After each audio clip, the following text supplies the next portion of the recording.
Hi,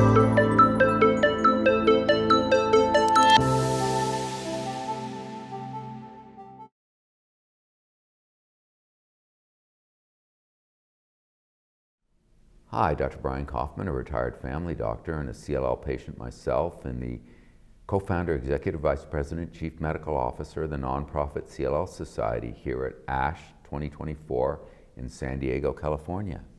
And Dr. Alexey Danilov, professor in the Department of Hematology and co-director of Tony Stevenson Lymphoma Center at City of Hope in Los Angeles. Dr. Danilov, we've seen tremendous changes in how CLL is treated with some wonderful new drugs, but it's not a solved problem, and we need new drugs that aren't just new versions of the old drugs, but drugs that work different ways. And you're the lead investigator on a different kind of drug, something called a bispecific antibody. So tell us what a bispecific antibody, why this was an appealing thing to research in CLL, and then we'll talk about the specifics of the trial.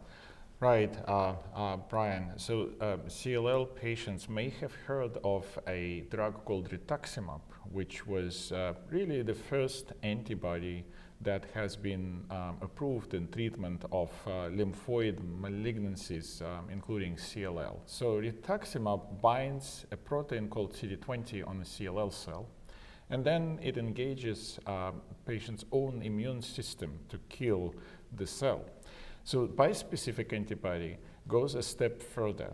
One arm of the antibody engages the protein, CD20, and another arm of the antibody engages the T cell. T cell is a specific kind of a lymphocyte which is designed to fight infections. So what this does is it essentially approximates, juxtaposes the CLL cell with a T cell, which can then see this foreign, unhealthy individual cell and kill it from the proximity. So this is a completely new concept, and bispecific antibodies have been approved and have been very efficacious and successful in treatment of aggressive lymphomas, for example, a follicular lymphoma. But this is really the first time we are using Epcoritamab bispecific antibody in patients with CLL.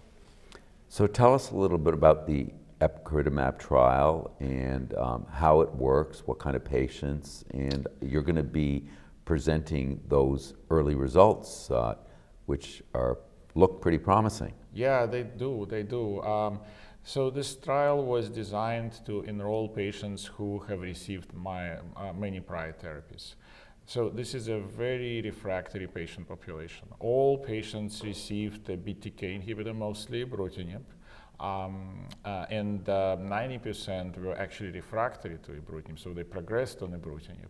And we know that there's a difference in terms of response rates because patients who had been exposed to ibrutinib but not relapsed tend to do better with venetoclax and other lines of therapy than people who are resistant to ibrutinib develop or their disease progresses on ibrutinib. So this is a tough group, is what you're saying. Yeah, absolutely. And 80% of patients have also seen venetoclax. They had been treated with venetoclax. So they're in what we call now a double refractory category. Right. So they have progressed on both ibrutinib and venetoclax. And this is a tough population to treat, and we don't have optimal therapies for that group of patients. Moreover, the majority of patients received at least 4 prior lines of therapy, which includes chemoimmunotherapy, of course.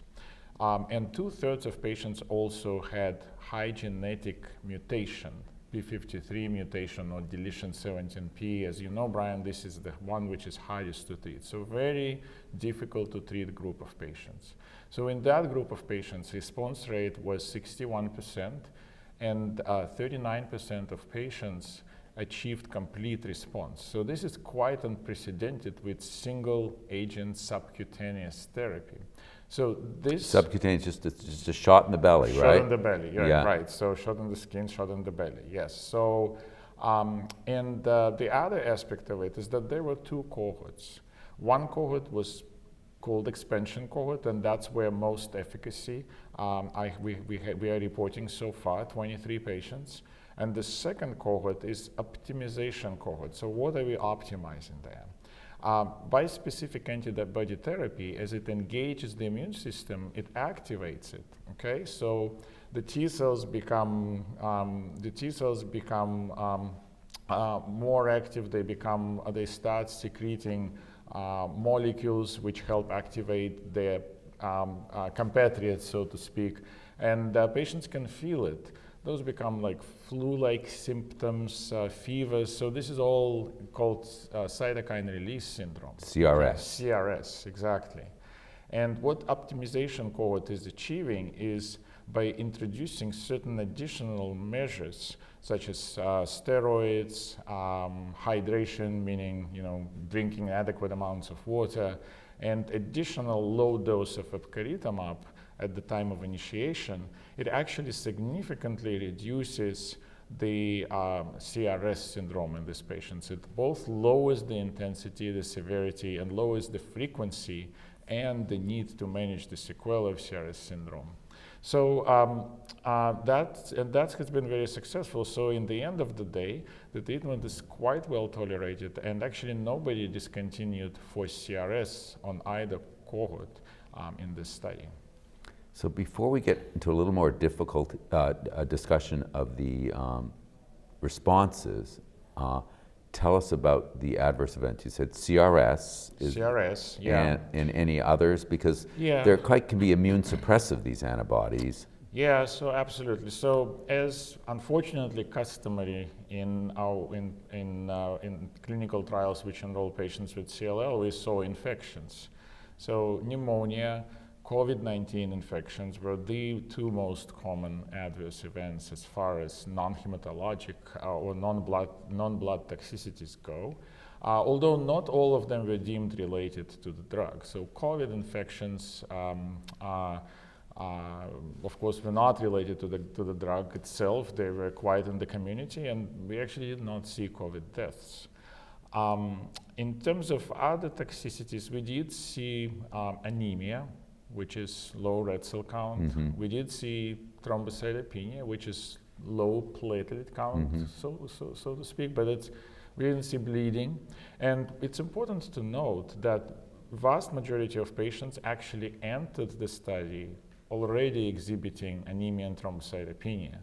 So while these side effects were common, they actually were present at the time when patients went on study.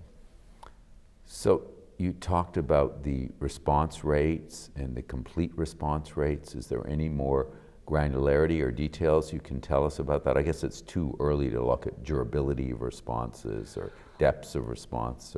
Yeah, so yes, actually responses are durable. Few patients discontinued for different kinds of adverse events. There is no particular pattern there. But responses are durable, even in patients who actually stop Epcoritamab for one reason or another. And another feature I want to mention is that we did measure minimal residual disease, or MRD, by next generation sequencing. And out of responding patients, 3 out of 4 achieved MRD. So they achieved in the peripheral blood. So they achieved deep eradication of the disease. And this is by next generation sequencing, Correct. not by flow cytometry, so it's a very deep...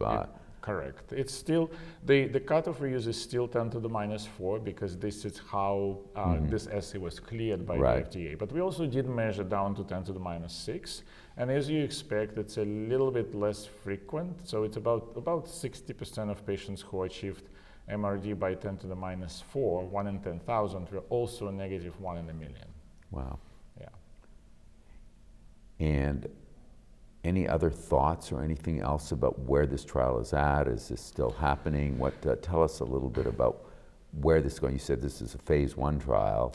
Yeah, it's a phase 1 trial. It's becoming a phase 1/2 trial, so it is still ongoing. And there will also be combination cohort with BTK inhibitors, with BCL2 inhibitor, venetoclax, which essentially starts moving this treatment in slightly earlier lines of therapy. And I think this is very welcome because, as you know, Brian, CLL is associated with immune compromise, particularly in patients who have received multiple chemotherapy treatments. And we are talking about immune therapy, which engages patients' own immune system. So I do believe that moving this treatment into earlier lines of therapy and using a time-limited approach as opposed to continuous treatment actually might achieve better results. And there is good data from different laboratories, including ours, that there is actually synergy between targeted agents and bispecific antibodies. Any final thoughts about the trial or anything patients should know about it, or any takeaways? Because I think this is really exciting, and it's not a secret to people that I'm on this trial with you. And when I see the data, one of the little dots on one of those graphs will be me, I'm sure. So I'm excited about that. Yeah. Right. Yes. You're the, I actually don't know which dot you are, but that's HIPAA compliance. But the takeaway is this is a state-of-the-art technology. It's like nothing else that has been tried in CLL before. And for a single agent which is administered under the skin, this is very, very impressive data for patients who have progressed on chemo, BTK inhibitors, and venetoclax. Well, for a number of reasons, as a patient, as your patient in this trial, and as a patient advocate, I'm very excited about this research. And thank you for your leadership on it, Dr. Danilov. Thank you.